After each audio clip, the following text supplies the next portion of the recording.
when you miss someone, you oftentimes feel these emotions of sadness, anger, depression, anxiety, like all these negative feelings, when the root stem of it is placing this love, this compassion, this desire for literally anything, and that you can't put it into something or someone.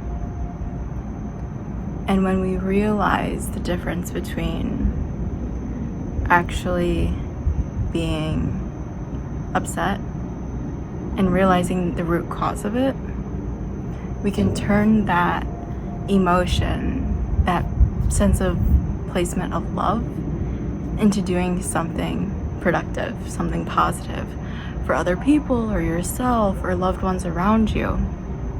Like, for example, like there's many stages of grief, and depending upon the place that you are in grief, you go through many different stages, and you can put all those unpleasant, uncomfortable emotions, feelings into something else. Like, you can go for a run, you can go for a walk, you can go write, you can paint, you can read, you can write, you can create, you can do.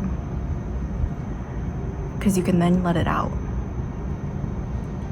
Because so often we really like to hold things super duper tight and just hold on to things like that because we don't genuinely know what to do with them. We don't know how to handle them.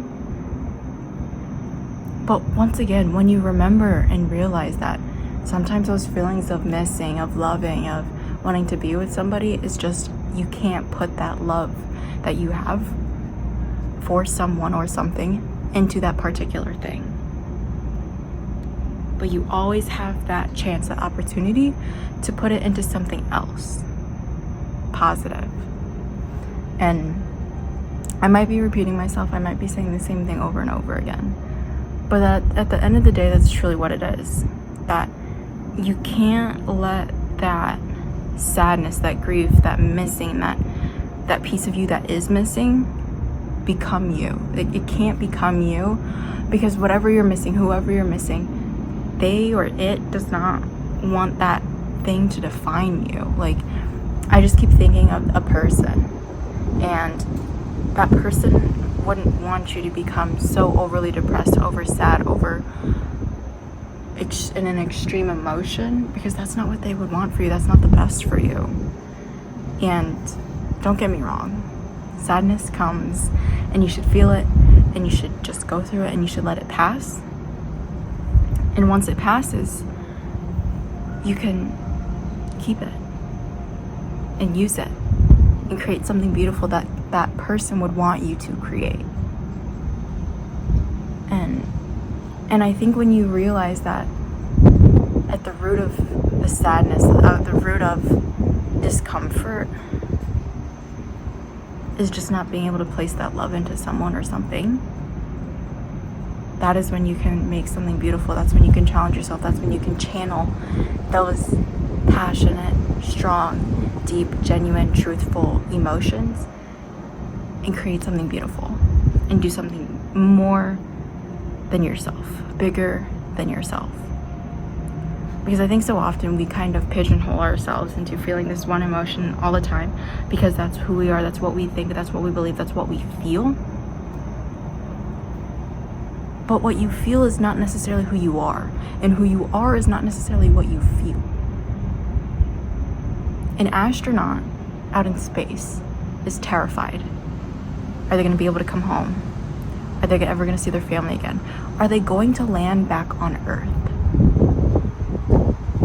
They don't think about that because they do not let their emotions take over themselves, because they know they have a mission. They know that they have this purpose, this bigger purpose than themselves, than humanity, than this human race.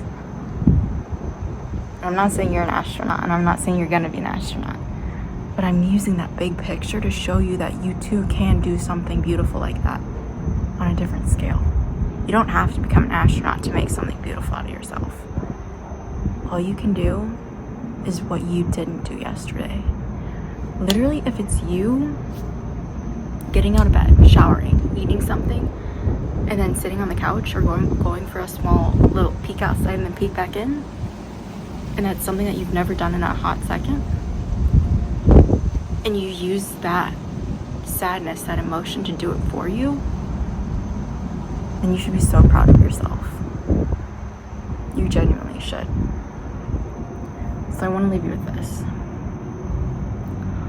Oftentimes we have these emotions, these feelings that are so deep, that are so raw, that are so truthful to ourselves, and we don't know what to do with them. We genuinely don't. And so we put them in a place, and we end up going in that same place. And once you realize that you can use those emotions and put them into a different positive place and have those emotions stem from there and grow out of that box, your world will become different. You will become different. Your perspective will become different because you are deciding to do something different for yourself and to use your pain into passion and your passion into positivity. Food for thought.